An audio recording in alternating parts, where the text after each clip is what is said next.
आप लोग पेन वगैरह बेचा करते थे। हाँ जी। तो वो क्या ट्रेन में होती थी पेन की बिक्री, पहले प्लेटफॉर्म पे तो हम होती थी? लोग फुटपाथ पे बागड़ा लगा के ड्रम तोड़ता था। मैं 250 किलो का ड्रम उठाता था अकेला। ये अभी भी ला उठा देता हूँ। और है भाई किसी के पास? है कोई ड्रम?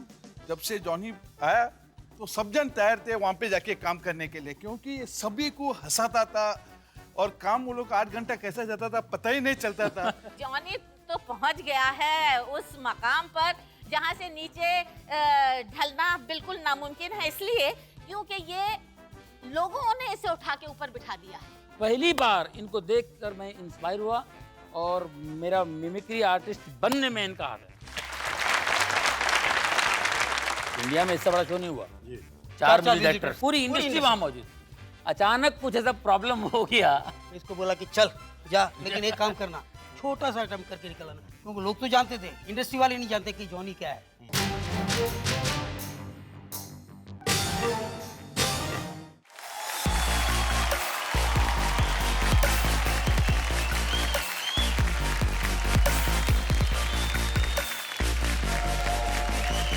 एक आवाज जो है पुराने जमानों की आप तरफ बढ़ती हुई आ रही है। पहले उस आवाज को सुनते हैं। अच्छी बात। आवाज।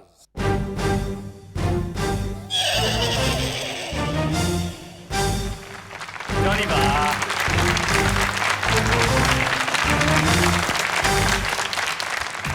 कादर सर आप यहाँ यहाँ कादर भाई खुद जो है बहुत अच्छे मिमिक हैं और बड़ी अच्छी मिमिक्री करते हैं, और जाहिर है कि बचपन से जॉनी साहब का जो इनसे दोस्ताना रहा है उसकी एक सबब ये भी है।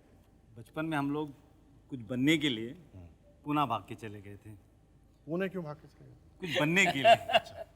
पुणे में तो पागल खाना है। पुणे में इंस्टीट्यूट, हाँ फिल्म इंस्टीट्यूट भी है, मिलती इंस्टीट्यूट जुलती के लिए जगह है।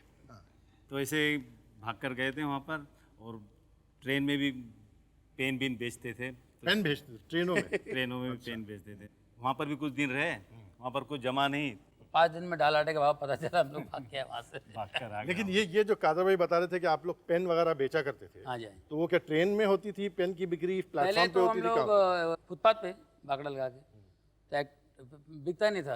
वो भी मजे का किस्सा है।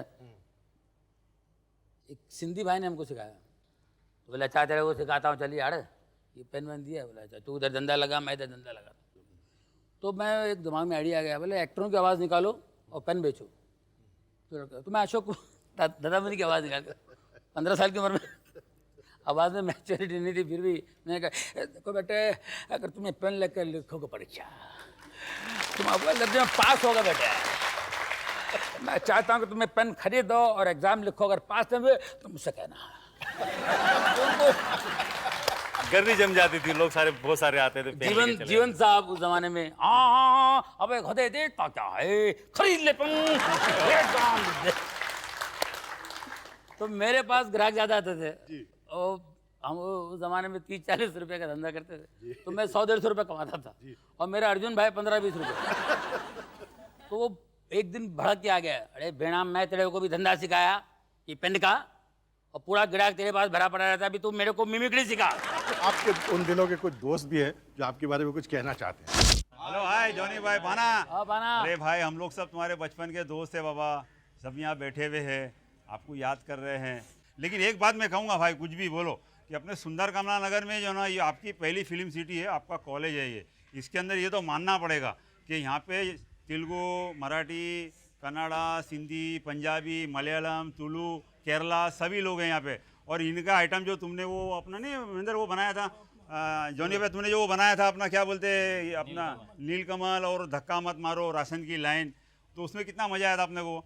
जब भी अपन गणपति में शो करने जाया करते थे तो 3-3, 4-4 शो मिल जाए तो हम लोग समझते बाप अपने को आज गणपति अपने ऊपर मेहरबान हो गया है। और मैं तो समझता हूँ जॉनी भाई कि और भी आगे जाओ, और जो अभी फिल्म इंडस्ट्री में जो मटेरियल दिया है वो 1/4% है। मैं समझता हूँ कि अभी तुमको बहुत ज़्यादा देना है और बहुत आगे जाना है। चलो वाना, खुदा हाफिज, बाय बाय। जॉनी, शुरू ही से आपको मिमिक्री वगैरह का शौक था, लेकिन जहाँ तक कि हमारी जानकारी है कुछ लोग वहाँ भी ऐसे थे जिनका असर आप पर होता था, वो आपसे कुछ कहना चाहते हैं यहाँ इस पर्दे पर। हाय जान एलिवेट, याद है पहली मुलाकात हम लोगों की किंग सर्किल की झोपड़पट्टी में हुई थी। राम कुमार मेरे साथ थे, हम दोनों ने तुम्हारी मिमिक्री सुनी, केस्टो मुखर्जी और उत्पल दत्त। मैंने कहा ये मिमिक्री आर्टिस्ट बन सकता है। तब मैंने कहा कि तुम आइटम्स करो, शो करो। तो तुमने मेरे आइटम्स नीलकमल और कबड्डी करना शुरू किया और उसको 4 चांद 8 सूरज 16 सितारे लगा दिए। मेरे उस्ताद हैं, हौसला दिया मुझे, मेरे उस्ताद हैं ये। और उस वक्त जब मैं तो 16 साल का था, जब दिमाग कहाँ था आइटम करने की, है ना? तो एक तो लैंग्वेज की प्रॉब्लम, जिस मोहल्ले में रहते थे वहाँ लैंग्वेज का पता ही नहीं था। हर किस्म की लैंग्वेज। क्या बोल रहे, मेन लैंग्वेज तो हम लोग क्या बोल रहे थे, कहाँ जा रहे थे। तो माई भाइयों और बहनों बोलना इन्होंने सिखाया मुझे, प्रताप जानी ने। ये फैक्ट है। एक और साहब हैं जो आपके उन दिनों के हैं जबकि आप क्या किधर जा रहे लाए, कर रहे लाए, क्या कर रहे लाए, वो साहब जो हैं मैं उनको बुलाता हूँ, आप देखिए वो किस रंग में आते हैं। प्लीज तशरीफ लाइए।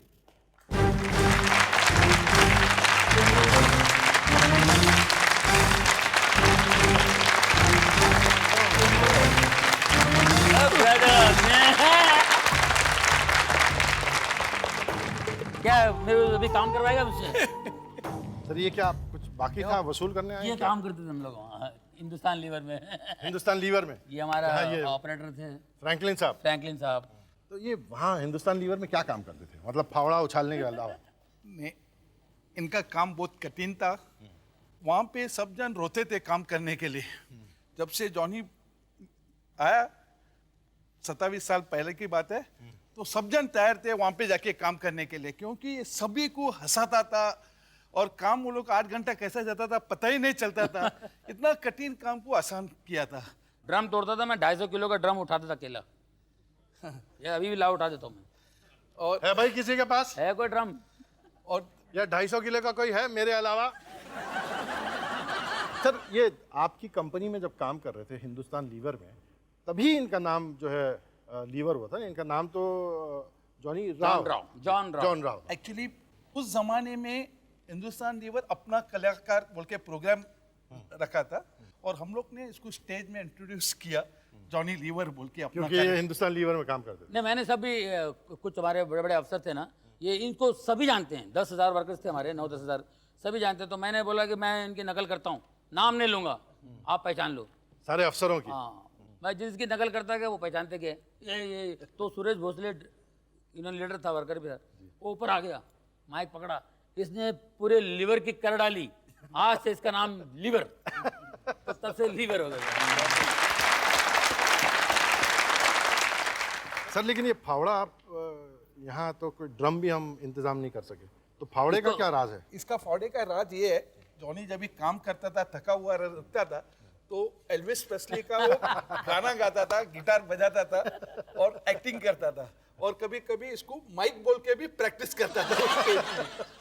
सर ये फावड़ा दे दीजिए, शायद एल्विस याद आ जाए उनको। एक साहब हैं जो हम सब के बहुत पसंदीदा हैं, हम सब उनकी बेहद इज्जत करते हैं, तो मैं चाहता हूँ आप यहीं उनके बारे में उनकी ज़बानी सुनें।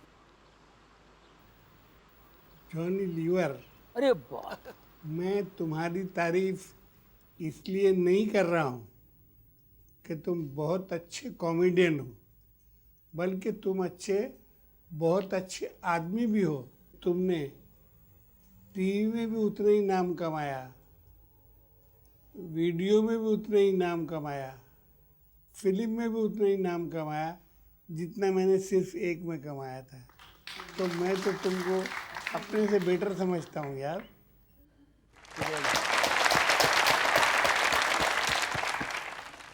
जॉनी वॉकर साहब किसी के बारे में ये कहें जो उन्होंने आपके बारे में कहा है, तो मतलब इससे ऊपर कोई ऐसे बड़ा तारीफ अवार्ड नहीं जो है, मेरे लिए। मुश्किल है। सर आप कुछ कहना चाहते थे जॉनी के बारे में? जब भी अपना लॉकआउट था 88-89 में, एक साल में, जॉनी ने अपना यूनियन के लिए काफ़ी मदद किया, काफ़ी शोज किया। एक अंधेरी स्टेडियम में एक बड़ा शो रखा, सब कलाकार को उसने वहाँ पे बुलाया और इतना ब्यूटीफुल शो किया। वो उस शो से और बाकी का शो से हम लोग को काफ़ी मदद मिला और हम लोग अपना यूनियन मजबूत रख सका। Thank you. जॉनी जैसा हमने सुना कि भाई जहाँ रहते थे, जहाँ बचपन गुजारा, वहाँ भी खूब सारी मिमिक्री होती थी और अक्सर लोगों के दिलों को जीत ले लेते थे अपनी मिमिक्री से। फिर जहाँ काम कर रहे थे वहाँ की बात खुद उनकी ज़बानी सुनी जो उनके साथ काम करते थे। फिर होते होते तो ये लाजमी था कि जॉनी जो है एक बहुत अच्छे और कामयाब फेमस मिमिक जो है मालूम होने लगे सबको और सब पे ज़ाहिर हो जाएं। उस ज़माने के एक साहब हैं जो ख़ुद बहुत कामयाब आर्टिस्ट हैं और वो जॉनी से मुलाकात करना चाहते हैं। मैं उनसे कहता हूं कि वो तशरीफ़ लाएं।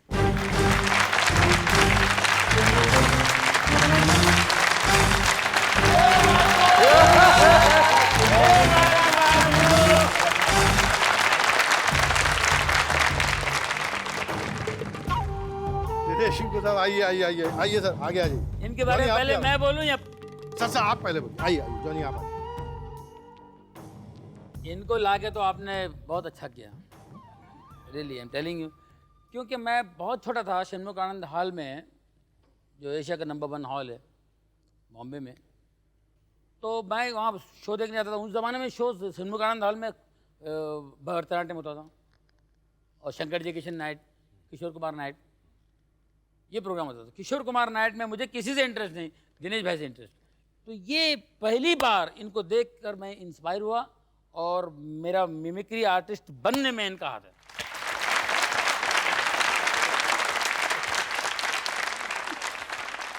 स्टेज की दुनिया की एक और बहुत बड़ी शख्सियत है, बहुत नामवर शख्सियत है, जॉनी से मिलना चाहती हैं। हमने कहा तशरीफ ले आइए, आइए ना मिलिए, जॉनी यहीं मौजूद है। मेरा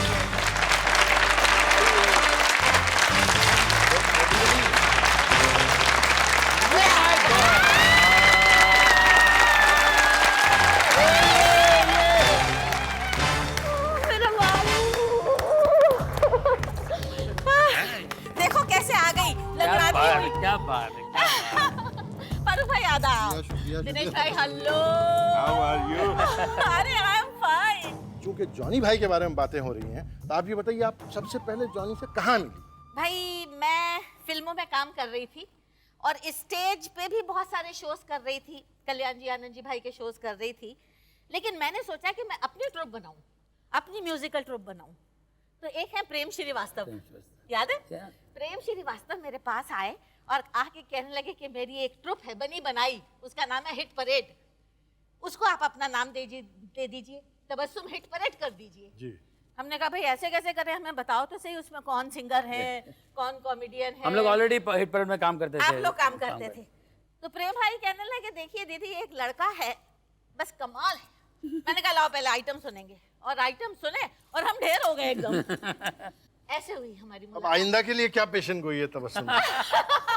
जॉनी कहाँ पहुँचने वाला है? अरे जॉनी तो पहुंच गया है उस मकाम पर जहां से नीचे ढलना बिल्कुल नामुमकिन है, इसलिए क्योंकि ये लोगों ने इसे उठा के ऊपर बिठा दिया है, लेकिन इसका भेजा बिल्कुल खराब नहीं हुआ। ये बिल्कुल जमीन पे है और जो जमीन पे रहते हैं वही सबसे ऊंचे जाते हैं।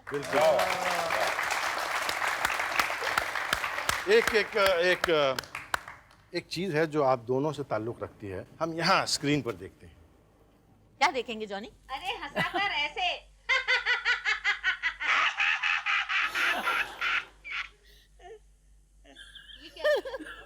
ये और था। ये कब का है, याद है तुझे? ये तबस्सुम जी आप उनको क्या सिखा रही थी? नहीं, मैं इसको बोल रही थी, मैं पब्लिक को कह रही थी, ये जो लड़का है इसको आप जानते हैं, ये आज से 25 साल बाद कयामत ढाएगा। एक और हमारे सबके बुजुर्ग हैं, इंतहाई टैलेंटेड इंसान हैं, जाहिर है जॉनी के फैन हैं, जॉनी से कुछ कहना चाहते हैं इस पर्दे पर। ए जॉनी, अरे मेरे वाह। अबे वो असलम भाई, अबे मैं बोल रहा हूँ जगदीप, दिख रहा हूँ कि नहीं दिख रहा हूँ? दिख ही रहा हूँ कि सुनाई भी दे रहा है? तो कान खोल के सुन ले, आज तुझको पब्लिक को हंसाना है, हंसा हंसा के लोटन कबूतर बना के उड़ा देना है हवा के अंदर। फिर एक और साहब है जिनके साथ जॉनी आप शुरू हुए थे। अच्छा अच्छा। मैं चाहता हूँ वो आपसे कुछ बातें करना चाहें, हम दोनों बड़े अदब से जो हैं उनकी बातें यहाँ सुनें। ए जॉनी, अरे बाप। मजा आ गया यार जॉनी। कल्याण जान जी का आर्टिस्ट, आज देखो स्पेशल शो हो रहा उसका, लेकिन अफसोस इस बात का है कि मुझे नहीं बुलाया। कल्याण जी भाई को बहुत यकीन था इस बात का कि तुम एक दिन बहुत आगे बढ़ोगे। और तुमको याद है ना वो बैठते थे म्यूजिक हॉल पे क्या बोलते थे कि ज़िंदगी में आदमी आगे बढ़े तो पीछे मुड़ के देखना चाहिए। क्यों? इसलिए कि पीछे पीछे जो है वो बहुत कुछ होता है, तो पीछे मुड़ के देख, पीछे मुड़ के देख, पीछे मुड़ के देख। कुछ है क्या पीछे?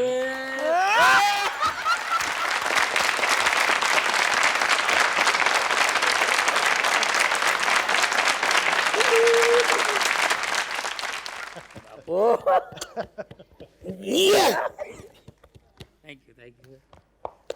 आनंद जी भाई अच्छे म्यूजिक डायरेक्टर हैं, ये तो मुझे मालूम था, लेकिन बॉडी बिल्डर भी हैं, मुझे अभी मालूम है। आनंद जी भाई बहुत शुक्रिया, आप तशरीफ लाए। तो आप हमें बताएं, जॉनी को आप पहली बार कहाँ से मिले, ये मुलाकात कैसी थी, कब हुई? हम लोग हर वक्त तलाश में होते हैं कोई अच्छा आर्टिस्ट मिल जाए कहीं पे भी। तो कहाँ गई तब वो? हाँ नमस्कार। तो ढूंढते ढूंढते ये ले आई, पहला प्रोग्राम किया, उसके बाद देखा तो हंगामा और चार्ज भी नहीं करता था। सबसे बड़ी बात ये है। हाँ, टिकट भी अपनी लेके आता था। लेकिन लगन जो थी इसकी वो कमाल की थी।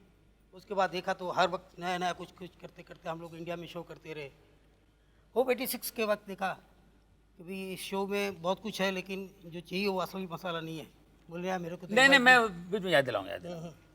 क्या हुआ, होप 86 का शो हो रहा था इंडिया में, इससे बड़ा शो नहीं हुआ जी। चार म्यूजिक डायरेक्टर्स, चार music directors, R D Burman ji first time, हाँ एलपी फर्स्ट टाइम, और कल्याण जी, आनंद जी, बापी लहरी, राइट, चारों जन थे। और फिर पूरी इंडस्ट्री, परफॉर्म करने वाले सारे स्टार्स और ऑडियंस में बाकी पूरी इंडस्ट्री वहाँ मौजूद थी। अचानक कुछ ऐसा प्रॉब्लम हो गया तो आनंद जी भाई ने मुझे बोले एक काम करो, अमजद भाई थे, अमजद भाई परेशान थे, क्या क्या करें यार, इसकी गड़बड़ हो रहा है, ऑडियंस। क्योंकि एक आर्टिस्ट जाए म्यूजिक डायरेक्टर तो उसकी सर्व ऑर्केस्ट्रा चेंज कर रहा था, तो बीच में गैप चाहिए, तो गैप के लिए कोई चाहिए था। तो इसको बोला कि चल जा, लेकिन एक काम करना, छोटा सा आइटम करके निकलना। बोला इतने बड़े स्टेज पे चांस मिल रहा है। मैं बोला समझ ले, क्योंकि लोग तो जानते थे, इंडस्ट्री वाले नहीं जानते कि जॉनी क्या है।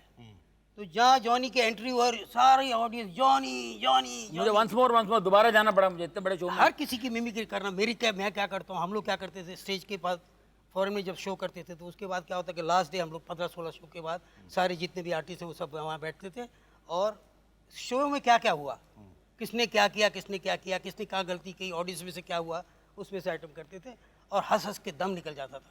जॉनी तू फारूक भाई की नकल कर, जो इनका रिएक्शन होगा ना वही होता था। Very good. एकदम जो फारूक भाई की, फारूक भाई। ये तो मुझे देखना पड़ेगा। नहीं, मैं नकल अभी फारूक भाई की नहीं कर सकता हूँ। नहीं, ऐसी